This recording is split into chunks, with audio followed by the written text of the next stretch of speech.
Hello नमस्कार. आज आपण कळस तांब्याची आणि ठिपक्यांची रांगोळी काढणार आहोत.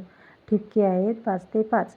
या ठिपक्याची रांगोळी आपण देवासमोर काढू शकतो किंवा कळस तांब्या म्हणून आपण दारात सुद्धा काढू शकतो, कुठे पण काढू शकतो आणि खूप सुंदर अशी रांगोळी आहे आणि कमीत कमी वेळात काढण्यासाठी अशी ही 5 ते 5 ठिपक्याची रांगोळी आहे.